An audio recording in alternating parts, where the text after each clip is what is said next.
باللہ من الشیطان الرجیم بسم اللہ الرحمن الرحیم وقال الملک انی ارا سبع بقرات سمان یاکلہن سبع عجاف وسبع سنبلات خضر واخری یابسات یا ایہا الملأ افتونی فی رؤیای ان کنتم للرؤیا تعبرون قالوا اضغاث احلام وما نحن بتأویل الاحلام بعالمین وقال الذی نجا منہما وادکر بعد امۃ انا انبئکم بتأویلہ فارسلون یوسف ایہا الصدیق افتنا فی سبع بقرات سمان یاکلہن سبع عجاف وسبع سنبلات خضر واخری یابسات لعلی ارجع الی الناس لعلہم یعلمون قال تزرعون سبع سنین دابا فما حصدتم فذروه فی سنبلہ الا قلیلا مما تأکلون ثم یأتی من بعد ذلک سبع شداد یأکلن ما قدمت لہن الا قلیلا مما تحسنون ثم یأتی من بعد ذلک عام فیہ یغاث الناس وفیہ یعصرون۔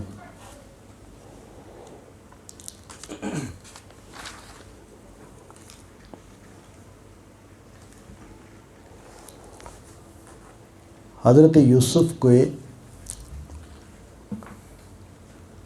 ساتھ یہ معاملہ پیش آیا پچھلے رکوع میں کہ ان کے اپنے قیدی ساتھیوں میں سے دو نے ان سے اپنے خوابوں کی تعبیر پوچھی اور اس کے جواب میں انہوں نے توحید کی دعوت ان کو دی اور پھر ان کو تعبیر بھی بتائی۔ تو وہاں ہم نے دیکھا کہ اب یہ آدمی جس کو انہوں نے خیال کیا تھا کہ یہ زندہ رہے گا اور بادشاہ کے پاس پہنچے گا اور بادشاہ سے میرا ذکر کرے گا اور اس کے نتیجے میں ہو سکتا ہے کہ اس جیل سے رہائی کی کوئی صورت پیدا ہو، تو شیطان نے اس کو نہیں ہونے دیا۔ اس سے یہ بات واضح کی ہے قرآن مجید نے کہ انسانوں کے ساتھ جو شیطان کی دشمنی ہے وہ کہاں کہاں ظاہر ہوتی ہے اور کس کس طرح ظاہر ہوتی ہے۔ یعنی کسی انسان کا بھلا ہو، کسی انسان کو فائدہ پہنچے تو اس کی پوری کوشش ہوتی ہے کہ وہ اس میں رکاوٹ ڈالے۔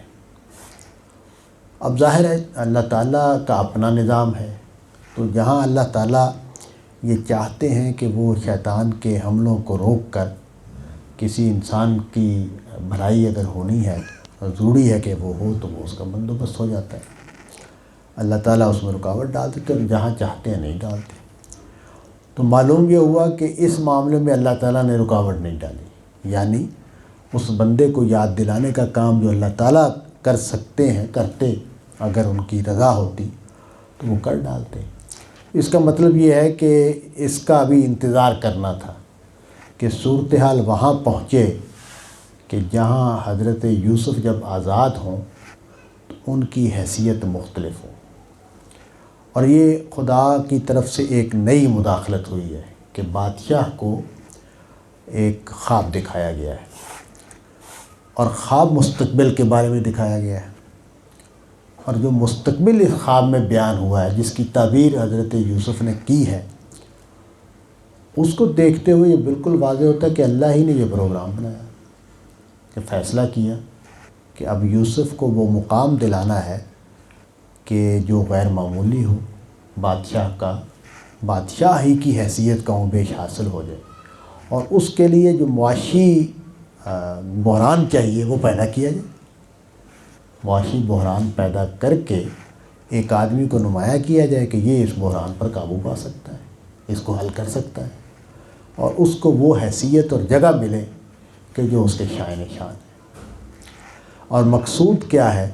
مقصود یہ ہے کہ بنی اسرائیل جو ایک دیہاتی خاندان ہے اور جس کے ابھی تھوڑے سے افراد ہیں، ان کو حضری اور شہری زندگی کا تجربہ حاصل ہو، حضرت یوسف کو اقتدار کا تجربہ حاصل ہو، اور وہ ذریعہ بنے اس بات کا کہ ایک بڑی قوم تیار ہو۔ تو یعنی اس ساری بات کا مقصد یہ ہے کہ خدا کی جو پلاننگ ہے وہ اس طرح نہیں ہے کہ ہمیں نظر آ رہی ہو، وہ تو جب نتائج نکلتے ہیں، جب واقعات اپنے آخری مراحل میں جاتے ہیں، تو پھر کچھ حقیقتیں ہم بھی سمجھ سکتے ہیں، ہم پر بھی واضح ہو جاتی ہیں۔ وہ جو حضرت موسیٰ علیہ السلام کا جو واقعہ ہے، اس میں بھی یہی بات واضح ہوتی ہے کہ اگر وہ صاحب نہ بتاتے حضرت موسیٰ کو کہ یہ واقعہ کیوں ہوا ہے، یہ واقعہ کیوں ہوا ہے، یہ واقعہ کیوں ہوا ہے، تو تینوں واقعات جو ہیں وہ آسانی سے حل ہونے والے نہیں ہیں کہ کشتی کیوں ٹوٹ گئی، بچہ کیوں مر گیا، دیوار کیوں کھڑی ہو گئی۔ تو یہ بظاہر تو نہیں نظر آ رہا کچھ بھی کہ اس کے پیچھے کیا حقیقت ہے۔ تو یہاں بھی ہمیں یہ نظر آ رہا ہے کہ حضرت یوسف کے معاملے میں بھی اس کا مطلب یہ ہے کہ قرآن مجید کے جو بڑے تھیمز ہیں ان میں سے ایک تھیم یہ ہے کہ میری حکمت جو ہے وہ تمہارے سمجھنے کی نہیں ہے، لیکن یہ اعتماد تمہارے اوپر تمہارا ہونا چاہیے میرے اوپر کہ میں جو کچھ کرتا ہوں اس کے پیچھے کوئی مصلحت ہوتی ہے، اس کے پیچھے کوئی مقصد ہوتا ہے، کوئی نتائج تک پہنچانا یا پہنچنا مقصود ہوتا ہے۔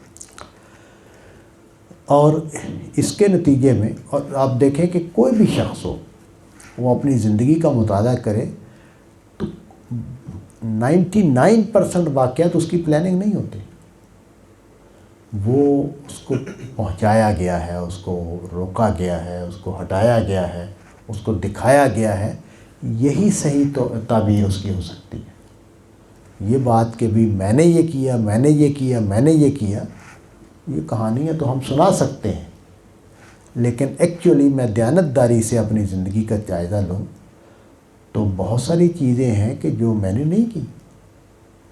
مثلا یہ کہ میں فکر غامدی میں تعلیم پاؤں گا، یہ ہو نہیں سکتا تھا اگر میں پاک پتن میں رہتا۔ میرے والد صاحب نے یہ فیصلہ کیا کہ نہیں ہم لاہور جا رہے ہیں، تو یہ فیصلہ میں نے تو نہیں کیا، اللہ تعالیٰ نے یہ فیصلہ ہونے دیا۔ وہاں کوئی اور مشورہ بھی آ سکتا تھا کہ نہیں لاہور جانے کی ضرورت نہیں ہے، میرے والد صاحب کا جو کام تھا وہاں پاک پتن میں وہ بڑا اچھا چل رہا تھا، ہم خوشحال تھے وہاں، لاہور آ کے ہم نے بڑی تنگی دیکھی ہے، بڑے پریشانیاں دیکھی ہیں۔ تو یہ سارے کام جو ہیں یہ کیسے ہوتے ہیں؟ پھر اتفاق سے ایسا رہا کہ غامدی صاحب جس محلے میں ہوتے تھے وہیں ہمارا گھر ہوتا تھا، تو ملاقاتیں ہوں۔ تو اس طرح کی بہت ساری چیزیں ہیں جو ہر آدمی کی زندگی میں ہوتی ہیں، جس سے پتہ چلتا ہے کہ اللہ تعالیٰ نے کچھ صفحے خود طے کیے ہوئے ہیں کہ جن کو پڑھنا میرا مقدر ہے۔ ہاں یہ بات تھی کہ مجھے فیصلے کی آزادی ہے، میں چاہتا تو نہ جاتا، لیکن یہ جو وہ ہے نا بڑے ہمارے دوست ہیں افتخار تبسم صاحب، ان کا بڑا اچھا ایک لائن ہے کہ میں نے کب چاہا تھا تم کو دنیا بھر کو دیکھ کر، یعنی ایسی تھوڑی ہوتا ہے کہ میری جو چاہت کا عمل ہے میں ساری دنیا کی تصویریں دیکھتا ہوں اور پھر دیکھتا ہوں کہ یہ سب سے بہتر ہے، میں اس کو چاہوں گا، ایسے تھوڑی ہوتا ہے، دوستی کی طرح تھوڑی ہوتی ہے۔ یہی ہمارے کلاس فیلو ہے، وہ دوست بن گئے، محلے دار ہیں وہ دوست بن گئے، بہن بھائیوں میں سے کزن میں سے کوئی دوست بن گئے، جو ہمارے ماحول میں ہوتا ہے انہیں میں سے ہم انتخاب کرتے ہیں۔ تو یہ سارا کچھ جو ہے یہ کس کا فیصلہ؟ میرا فیصلہ ہے۔ تو اس کو سمجھانا پیش نظر ہے، یعنی یہ ساری جو کہانی سنائی جا رہی ہے، اس میں دیکھیں کہ بادشاہ کو ایک ایسا خواب دکھایا گیا ہے جو یہ مشرک بادشاہ ہے، شرک کرتا ہے، اور اس کو مستقبل کی خبر دی جا رہی ہے۔ یعنی یہ اس کا مطلب یہ ہے کہ جو خواب کا عمل ہے اس کا تعلق نیکی اور بدی سے نہیں ہے کہ جس نیک آدمی اس کو خواب آتے ہیں، نہیں، یہ ایک بادشاہ ہے، اور بادشاہ جو ہیں ان کے بارے میں ہمارا جو مشاہدہ اور مطالعہ وہ تو یہی کہتا ہے کہ بہت ہی کم خوش نصیب ہیں جو با کردار ہوتے ہیں. اور یہ کس طرح کا ہوگا ہمیں تفصیلات تو معلوم نہیں ہیں، لیکن بادشاہ جیسے ہوتے ہیں ویسے ہی ہوگا بادشاہ. اس کو خواب آ گیا، اور ایک ایسا خواب آیا ہے کہ جو آئندہ 10-15 سال کی کہانی سنا رہا ہے کہ یہ ہوگا اور یہ ہوگا اور یہ ہوگا. اور ایک بڑا معاشی بحران پیش آنے والا ہے. 7 سال اس زمانے میں اگر بارش نہیں ہوگی کسی علاقے میں تو اس زمانے میں تو مصنوعی آبپاشی کا کوئی نظام ہی نہیں تھا. تھوڑے بہت کنویں ہوتے تھے، اور کنواں کھودنا کون سا آسان کام تھا اس زمانے میں. یعنی آپ یہ سمجھیں کہ جس طرح آج کے زمانے میں یہ تھر کے علاقے میں ٹیوب ویل لگانا لاکھوں روپے کا کام ہے، اسی طرح کا کام اس زمانے میں تھا. اور بندے مر جاتے تھے، یعنی جو مزدور ہوتے تھے بعض وقت کنواں گر جاتا تھا، مر جاتے تھے بندے، دب جاتے تھے اندر. تو وہ اس لیے بہت کم ہوتا تھا. اور پھر یہ کہ پانی نکلے گا یا نہیں نکلے گا یہ بڑا مسئلہ تھا کہ اتنی انویسٹمنٹ کی اور پانی نہیں نکلا. یہ جو آج کا دور ہے اس میں جس طرح کی ہم نے مشینیں ایجاد کر دی وہ تو نہیں تھی اس زمانے میں. تو ایک بڑا معاشی بحران کی خبر دے دی گئی، لیکن خبر ایسے دی گئی کہ بادشاہ نہ سمجھ سکے اور یوسف تک پہنچے. اور پہلے ان بندوں کو جو خواب دکھایا تھا وہ اس لیے دکھایا تھا کہ بادشاہ تک یہ بندہ ذریعہ بنے کہ ایک سچا خواب کی سچی تعبیر کرنے والا بندہ موجود ہے، کیونکہ یہ تو بچ گیا تھا نا. تو یہ سارا جو بندوبست ہے یہ بتاتا ہے کہ خدا کتنا عظیم ہے اور اس کی گرفت کتنی مضبوط ہے اس دنیا کے اوپر. اور ہر فرد کی زندگی، میں تو اپنی زندگی کا جب بھی اس طرح مطالعہ کرتا ہوں تو مجھے یہ لگتا ہے کہ ہر گھڑی گنی ہوئی ہے، ہر موقع گنا ہوا ہے. میں جہاں انحراف بھی کر رہا ہوتا ہوں، خطا بھی کر رہا ہوں، تو وہ بھی اس نے پیدا کیا ہے. میں کس چیز سے ڈر رہا ہوں؟ میں کتنا پاک باز ہوں کہ میں پورا نہیں اتر پا رہا. تو یہ جو بات ہے نا کہ بندہ خدا ہو یا بندہ شیطان ہو یا بندہ دنیا ہو، اللہ تعالیٰ کو پتہ ہے. لیکن اللہ تعالیٰ نے انصاف کا تقاضا پورا کیا اور یہ طے کیا کہ میں نے اپنے علم کی بنیاد پر نہیں سزا دے گی. میں حالات ایسے پیدا کروں گا کہ اس بندے کا واضح ہو جائے بندہ خدا ہونا، بندہ دنیا ہونا، بندہ شیطان ہونا. یہ واضح ہو جائے، عمل سے واضح ہو جائے. چنانچہ میری زندگی میں ایسے حالات پیش آئیں گے، ایسے معاملات پیش آئیں گے کہ جس سے یہ واضح ہو جائے. اور اس میں مرد اور عورت، جوان اور بوڑھے کوئی فرق نہیں ہے. ہر بندے کو امتحان درپیش اور ہر وقت درپیش ہے. بیوی کی صورت میں، بھائی کی صورت میں، بہن کی صورت میں، باپ کی صورت میں، بچوں کی صورت میں ہر وقت امتحان درپیش ہے. کاروبار کی صورت میں، معاملات لین دین کی صورت میں، اور طے ہو رہا ہے. اور اسی طرح مذہب میں، یعنی آپ کو ہر وقت کشمکش درپیش ہے. آپ پر اعتراضات ہو رہے ہیں، آپ پر سوالات اٹھائے جا رہے ہیں، آپ یہ کیوں مانتے ہیں، آپ یہ کیوں نہیں مانتے. تو اور دیکھیں میری بیٹی نے کل مجھ سے بات کی کہ اب چچا اس کے میرے چھوٹے بھائی جان کو کینسر کی تکلیف ہے، امریکہ میں ہے وہ، کہتے آپ فون کریں. میں نے کہا اچھا کر لوں گا. اس کو غصہ آ گیا میرے اوپر. تو کہتی ہے کہ آپ ہمارے اگر باپ نہ ہوتے تو آپ ہم سے ہی بات کرنا پسند نہ کرتے. غصہ آ گیا تو اس نے سخت بات کر دی. تو میں نے کہا اچھا تم فون کروا دو. فون پر بات کر لی میں نے بھائی سے. کوئی 1 گھنٹے بعد وہ مجھ سے معافی مانگنے آئی کہ میں نے بڑی غلط بات کی ہے, مجھے معاف کر دیں. میں نے کہا نہیں بیٹے, تم نے تنقید کی ہے, تنقید تو تنقید پہ ہوتی, تنقید تو سختی ہوتی, تم نے بڑے ادب سے کی ہے بات. تنقید کیسے نرم کی جا سکتی؟ اب یہ امتحان ہے نا ایک, اس پر بھی وہ بھی امتحان سے گزری, میں بھی امتحان سے گزرا کہ ایک صحیح تنقید کو میں آرام سے مانوں کہ ہاں بھائی میرے اوپر تنقید ہو رہی ہے, اور وہ بھی آرام سے تنقید کرے کیونکہ میں اس کا باپ ہوں. وہ ادب کا لحاظ کر کے اس ادب سے لحاظ سے بات کی ہے, لیکن غصے کا اظہار تو کرنا تھا. تو یہ جو چیز ہے, یہ ہر چیز جو ہر واقعہ جو ہے میری زندگی میں, آپ کی زندگی میں ہو رہا ہے, وہ امتحان ہے. ہر چیز میں مجھے جانچا جا رہا ہے کہ آج میرے ایمان کی حالت کیا ہے, آج میرے حضور کی حالت کیا ہے, آج میرے ذکر کی حالت کیا ہے, آج میرا خدا کے ساتھ تعلق کتنا گہرا ہے, آج میری کمائی کیا ہے.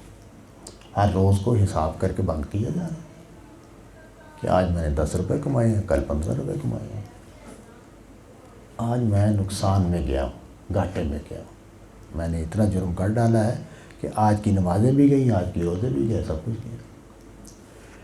تو یہ اسی طرح ہوتا ہے کہ خدا فیصلے کر رہا ہے کہ اس بندے کو کس امتحان میں ڈالنا ہے, کس مشکل میں ڈالنا ہے, کہاں سے اس کو موقع ملنا ہے. اور یہ بالکل ٹھیک ہے کہ جو کمائی کرنے والے ہیں, اعلیٰ درجے کے لوگ ہوتے ہیں, وہ ہر امتحان میں کمائی کر رہے ہیں, اور جو کمزور ہوتے ہیں وہ نقصان اٹھا رہے ہوتے ہیں.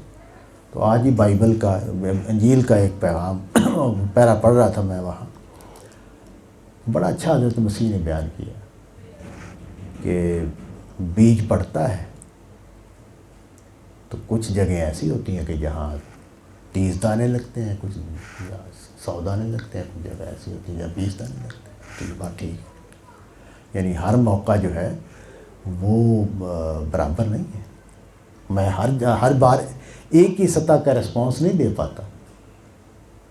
کچھ زمینیں اچھی ہیں, کچھ زمینیں ناقص ہیں, کچھ زمینیں بہت ناقص ہیں, کچھ پتھر ہیں. تو ہم انسانوں میں ایسے ہیں کہ جو پتھر ہوتے ہیں. تو یہاں سمجھنے والی بات یہ ہے کہ یہ ایک بادشاہ کو آنے والا خواب یا ایک ملازم کو آنے والا خواب یہ اس طرح نہیں ہے کہ یہ بس خواب ہے. نہیں, یہ ایک پلاننگ ہے. خدا کا منشا یہ ہے کہ وہ یوسف کو بادشاہ بنا دے,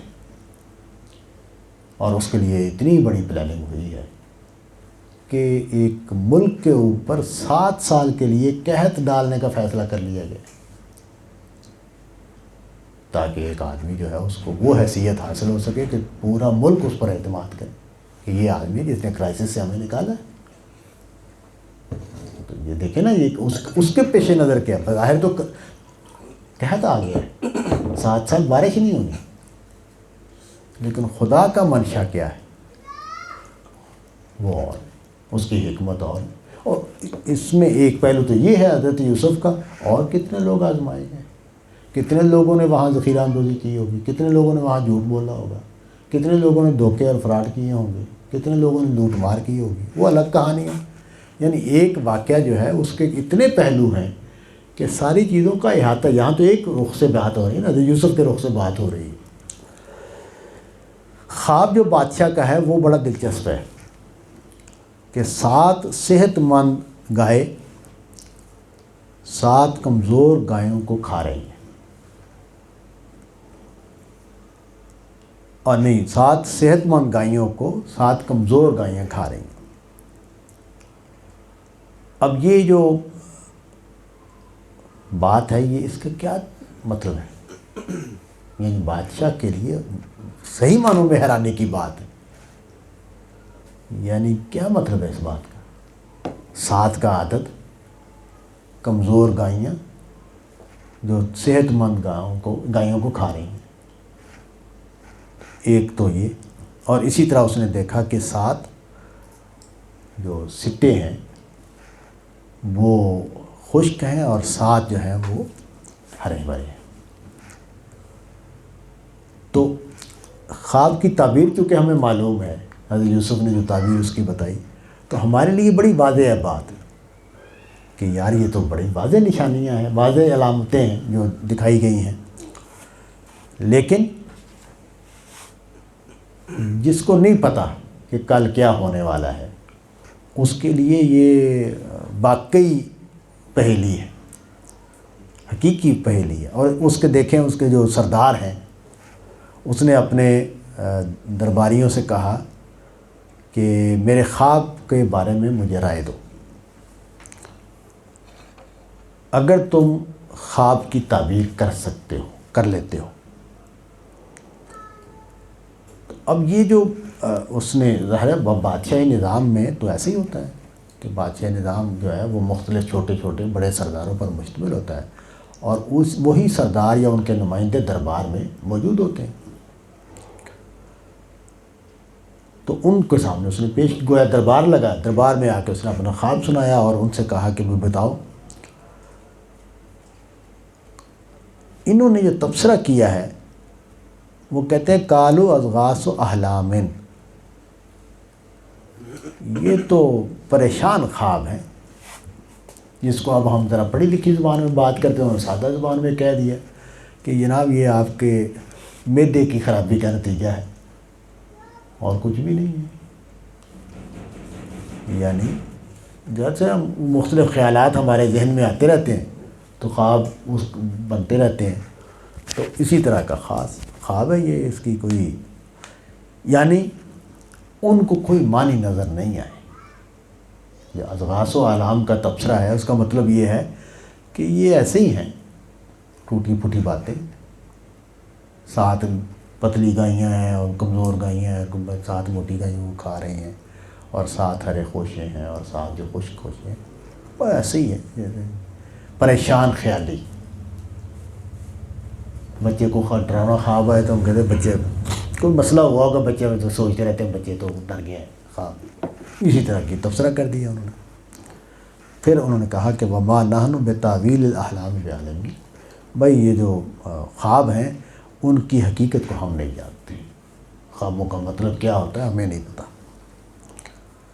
اب یاد آیا اس بندے کو جس کو حضرت یوسف نے تعبیر بتائی ہوئی تھی کہ وہ جو ان 2 میں سے جس نے نجات پائی تھی، اس نے کہا، اور ایک وقت کے بعد اس کو یاد آیا، یعنی وقت گزر گیا تھا، اس کو یاد آیا.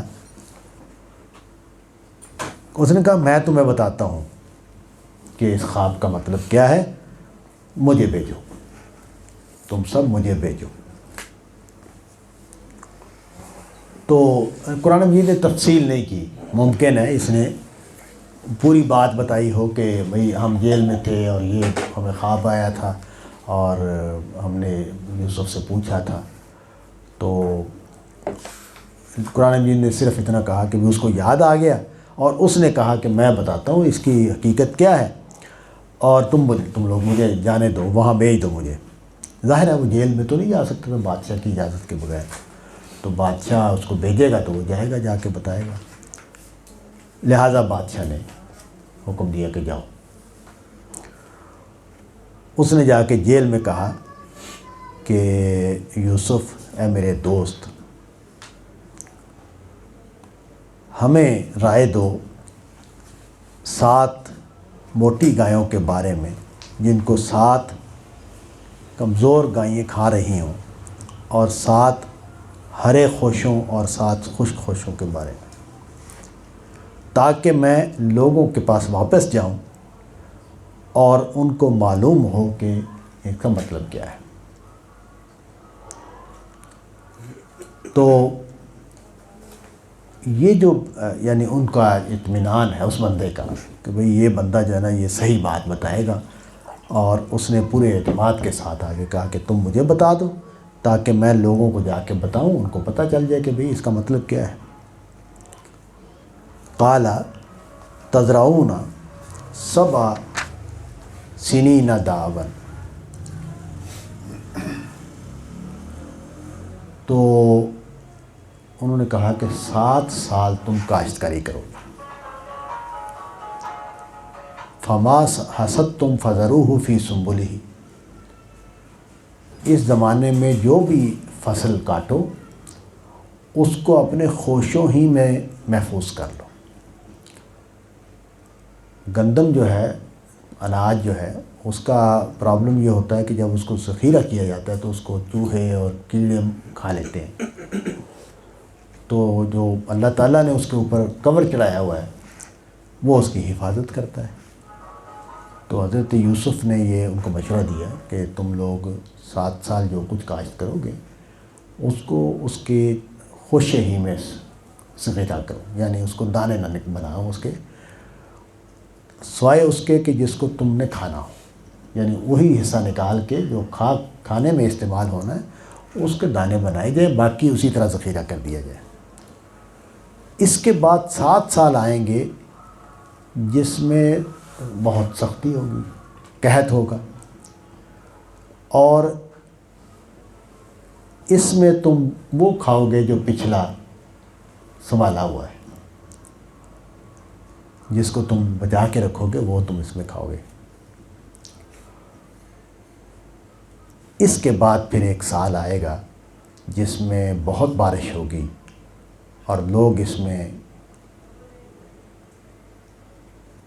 نچوڑیں گے، یعنی خوشحالی آ جائے گی، لوگ اپنے باغات جو ہیں وہ بحال ہو جائیں گے اور پھر اس میں سے انگوروں سے لوگ اپنے مشروبات بنائیں گے۔